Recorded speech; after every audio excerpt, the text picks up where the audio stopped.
Assalamualaikum warahmatullahi wabarakatuh. Shalom, Om Swastiastu, Namo Buddhaya, salam sejahtera untuk kita semua.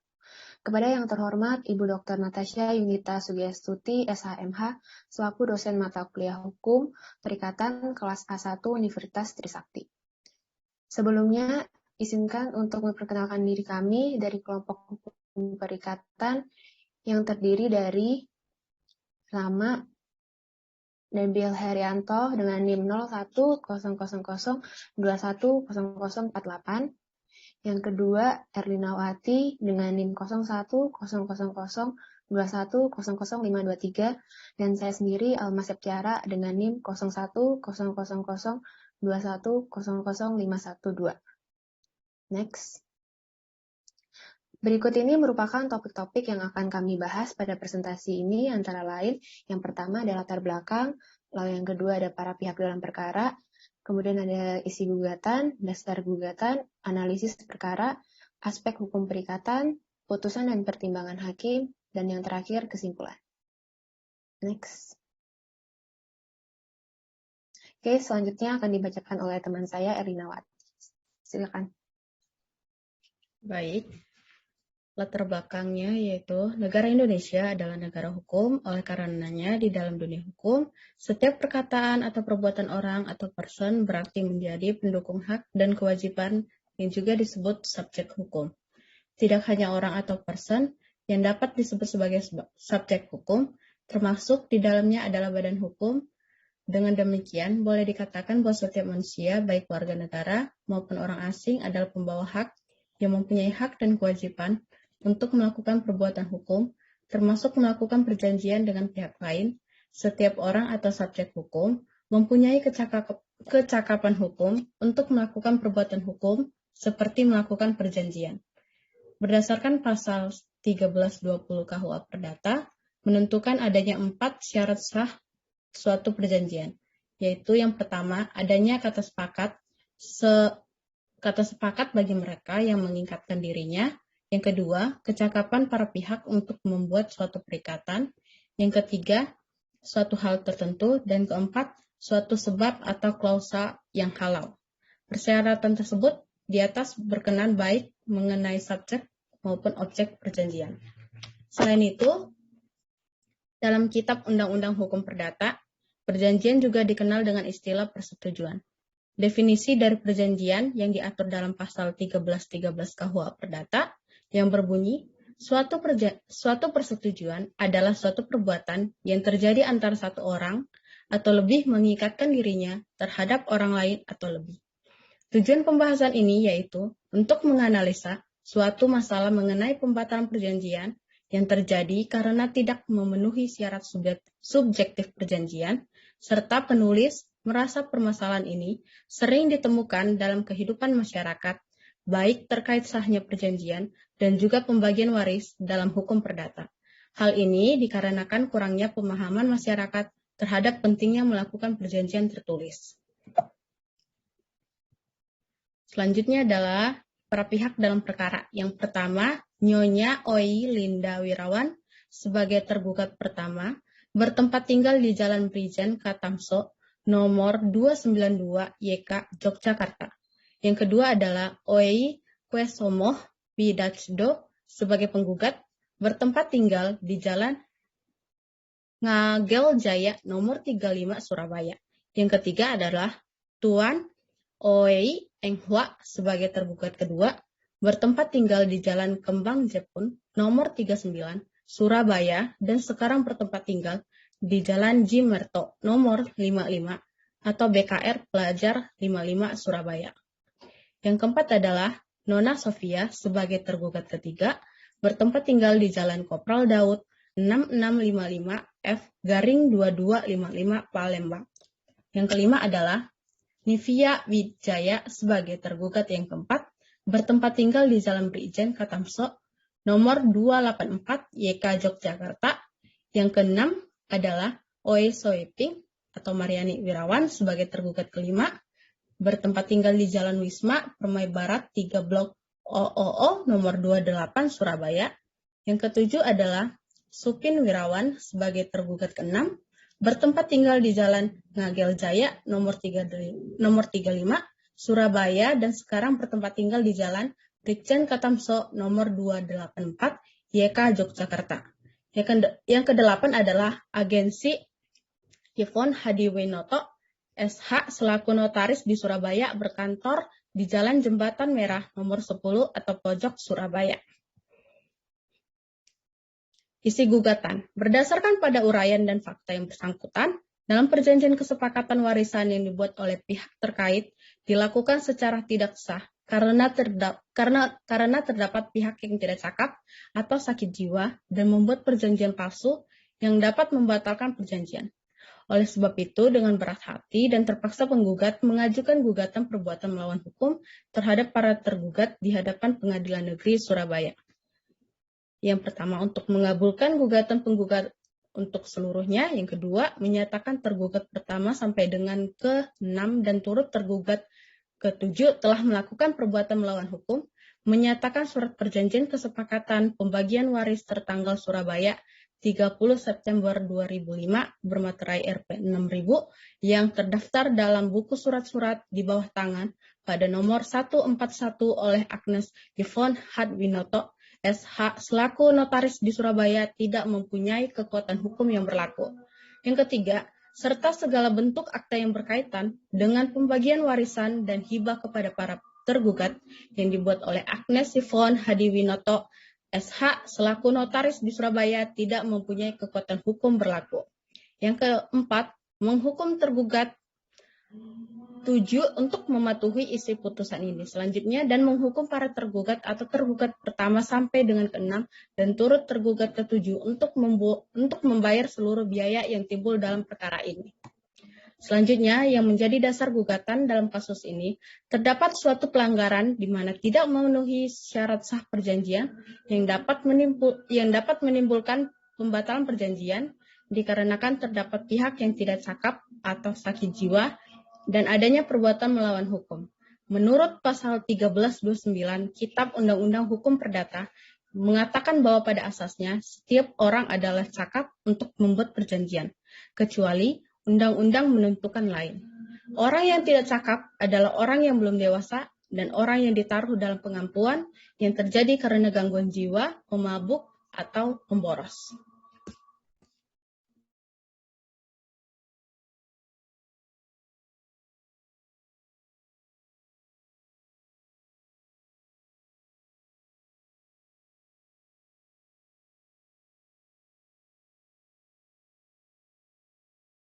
Oke, selanjutnya ada analisis perkara.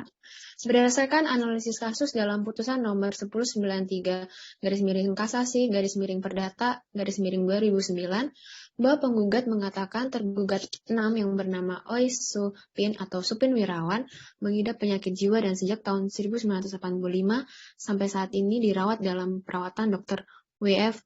Maramis dan Ratna Anggraini SPSK ahli penyakit syaraf dan kedokteran jiwa yang selama ini biaya-biaya perawatannya ditanggung atau dibebani pada penggugat. Bahwa almarhum ibu penggugat Lim Biao Kim Niao atau Nani pada tahun 1970 sampai meninggalnya pada tahun 2005 menderita diabetes akut sehingga sejak tahun 2005 mengalami gangguan penglihatan dan atau kebutaan disertai gangguan daya ingatnya sampai diamputasi kakinya yang selama ini biaya hidup dan perawatan kesehatannya ditanggung dan dibebani pada penggugat. Semasa hidup ibu penggugat, almarhum Lim Biao Kim Niao atau Nani memiliki harta berupa 2 bidang tanah yang sudah bersertifikat hak milik atas nama almarhum Nani atau Lim Biao Kim Niao. Dan untuk semua biaya-biaya penerbitan, sertifikat-sertifikat, dan PBB-nya, serta biaya-biaya perawatan tanahnya semuanya ditanggung dan dibebani pada penggugat. Kira-kira pada tahun 2001, adik perempuan penggugat yang bernama Nivia Wijaya atau Oi Sukun tergugat 4 meminjam asli kedua sertifikat-sertifikat tersebut di atas, yaitu SHM nomor 1552 dan nomor 316 dengan dalih untuk dicekkan ke Badan Pertanahan Nasional Jambi. Setelah itu, sertifikat hak milik nomor 1552 dikembalikan pada penggugat dan sertifikat hak milik nomor 316 tidak dikembalikan pada penggugat sampai sekarang dipegang dan atau dikuasai tanpa hak oleh Nivia Wijaya atau Oi Sukun selaku tergugat 4. Kemudian, penggugat memperoleh informasi bahwa tergugat 1 sampai dengan 6 telah melakukan niat jahat yang dimana mereka membuat akta autentik yang tidak benar oleh turut tergugat 7, dan atas laporan penggugat dan bantuan Majelis Pengawas Daerah Notaris Surabaya.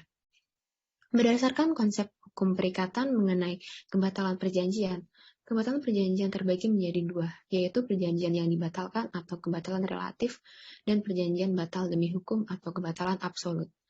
Bahwa berdasarkan kasus tersebut, dalam pembuatan perjanjian kesepakatan pembagian waris antara para pihak terkait, terdapat unsur yang tidak memenuhi sesuai syarat sahnya perjanjian, yaitu terdapat pihak yang tidak cakap atau gangguan jiwa.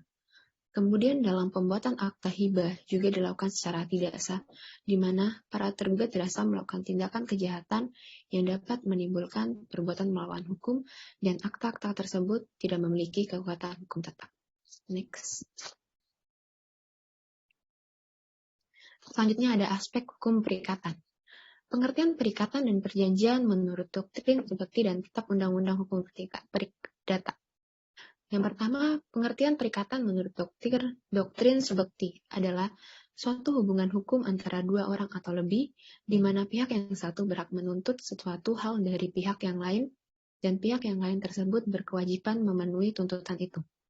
Yang kedua, pengertian perjanjian menurut pasal 13 Kitab Undang-Undang Hukum Perdata, yaitu suatu perjanjian adalah perbuatan dengan mana satu orang atau lebih mengikatnya dirinya terhadap orang lain atau lebih.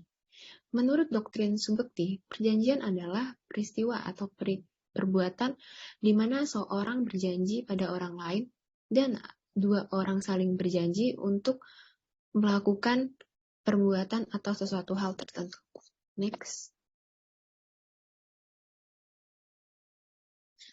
Selanjutnya ada syarat sah perjanjian menurut pasal 1320 Kitab Undang-Undang Hukum Perdata, yaitu terdapat 4 syarat sahnya perjanjian. Antara lain yang pertama, adanya kesepakatan para pihak yang mengadakan perjanjian.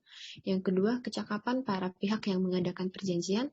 Yang ketiga, ada hal tertentu yang diperjanjikan. Dan yang terakhir, ada suatu sebab atau klausa yang halal. Maka dalam membuat suatu perjanjian, 4 syarat sah tersebut harus terpenuhi.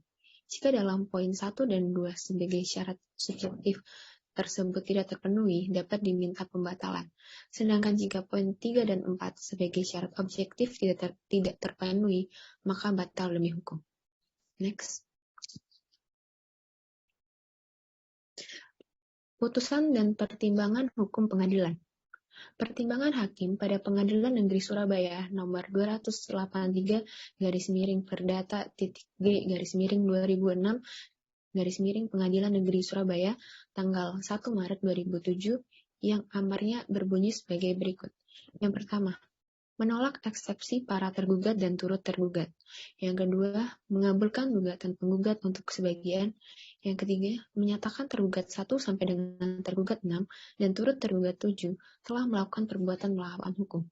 Yang keempat, menyatakan surat perjanjian kesepakatan pembagian waris tertanggal Surabaya 30 September 2005 bermaterai 6.000 antara para pihak terkait, tergugat yang terdaftar dalam buku surat di bawah tangan pada nomor 141 oleh Agnes Yvonne Hadiwinoto SH selaku notaris di Surabaya tidak mempunyai kekuatan hukum berlaku. Yang kelima, menyatakan akta hibah dan surat kuasa yang dibuat oleh notaris Agnes Yvonne Hadiwinoto SH di Surabaya tidak mempunyai kekuatan hukum berlaku.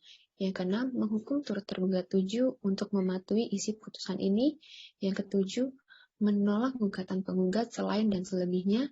Yang kedelapan, menolak gugatan penggugat rekonvensi atau tergugat konvensi seluruhnya. Dan yang terakhir, membebankan biaya perkara ditanggung bersama-sama atau tanggung renteng kepada para tergugat dan turut tergugat konvensi atau penggugat rekonvensi yang sampai saat ini sebesar Rp1.019.400. Next. Selanjutnya akan dibacakan teman saya, Nabil. Silakan. Pertimbangan hakim pada pengadilan tinggi menimbang bahwa dalam tingkat banding atas permohonan tergugat putusan pengadilan negeri tersebut telah dibatalkan oleh Pengadilan Tinggi Surabaya dengan putusannya 051 garis miring Perdata garis miring 2008 garis miring Pengadilan Tinggi Surabaya tanggal 3 April 2008 yang ambarnya sebagai berikut. 1. Menerima permohonan banding dari pihak tergugat pembanding tersebut. 2. Membatalkan putusan Pengadilan Negeri Surabaya tanggal 1 Maret 2007 nomor 283 garis miring Perdata titik G garis miring 2006 garis miring Pengadilan Negeri Surabaya. Next.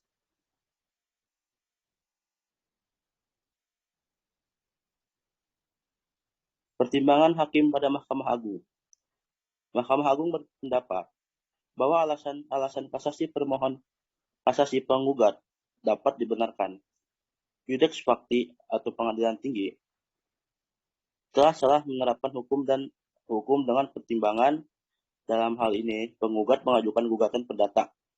Penggugatlah yang menentukan tentang tuntutannya, bukan tergugat yang menentukan tuntutan penggugat. Maka pertimbangan Iudex Facti Pengadilan Negeri telah tepat, sehingga karena putusan Iudex Facti atau Pengadilan Tinggi harus dibatalkan. Menimbang bahwa oleh karena termohon kasasi berada di pihak yang salah, maka harus dihukum untuk membayar biaya perkara dalam semua tingkat peradilan. Memperhatikan pasal-pasal dari Undang-Undang Nomor 48 Tahun 2009, Undang-Undang Nomor 14 Tahun 1985, sebagaimana yang telah diubah dengan Undang-Undang Nomor 5 Tahun 2004, dan perubahan kedua dengan Undang-Undang Nomor 3 Tahun 2009, dan peraturan perundang-undang lain yang bersangkutan.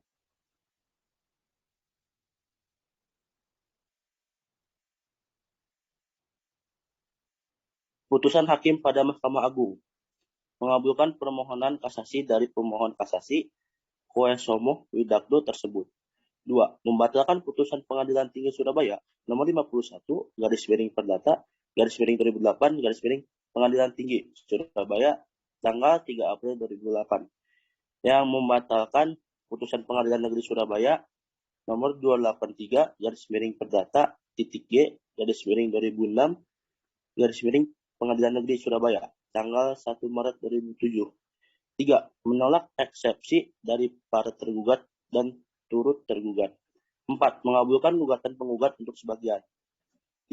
Menyatakan tergugat 1 sampai dengan tergugat 4 dan turut tergugat 7 telah melakukan perbuatan melawan hukum.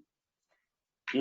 Menyatakan surat perjanjian kesepakatan pembagian waris antara para tergugat yang dibuat oleh notaris Agnes Yuvino Hadwinoto di Surabaya pada hari Jumat tanggal 30 September 2005 tidak mempunyai kekuatan hukum berlaku. 7. Menyatakan segala akta hibah dari Nyonya Nani kepada para tergugat yang dibuat oleh notaris Agnes Yuvone Hadiwinoto SH di Surabaya tidak mempunyai kekuatan hukum berlaku. 8. Menghukum turut tergugat 7 untuk mematuhi isi putusan ini. 9. Menolak gugatan penggugat selain dan selebihnya. 10. Menolak gugatan penggugat rekonvensi atau tergugat konvensi seluruhnya. 11. Membebankan biaya perkara ditanggung bersama-sama atau tanggung renteng kepada para tergugat dan turut tergugat konvensi atau penggugat rekonvensi yang sampai ini sebesar Rp1.019.400. 12. Menghukum termohon kasasi untuk membayar biaya perkara dalam tingkat kasasi ini sebesar Rp500.000.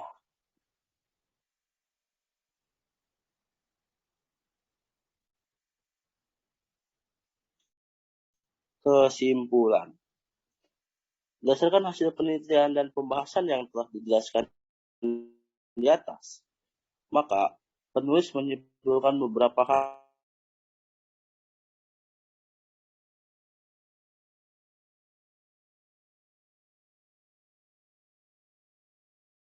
Di antaranya sebagai berikut.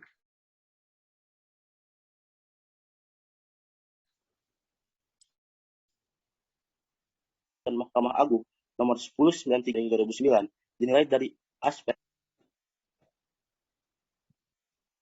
perdata sudah sesuai alasan tersebut.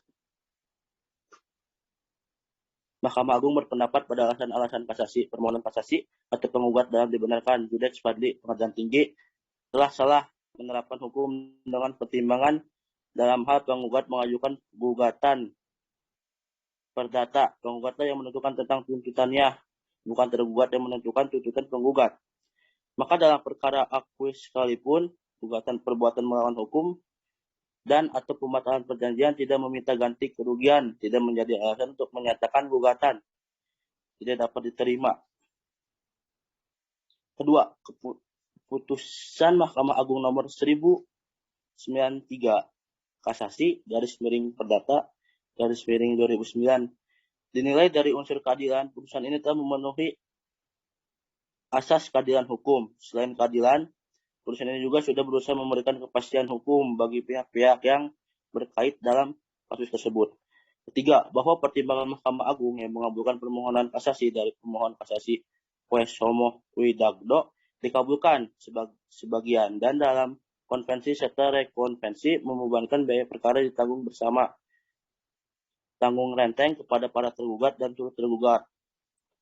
Konvensi atau penggugat rekonvensi yang sampai saat ini sebesar Rp1.019.400 dan menghukum termohon untuk membayar biaya perkara dalam tingkat kasasi ini sebesar Rp500.000 yang telah memperhatikan sesuai pertimbangan dan perundang-undang yang berlaku.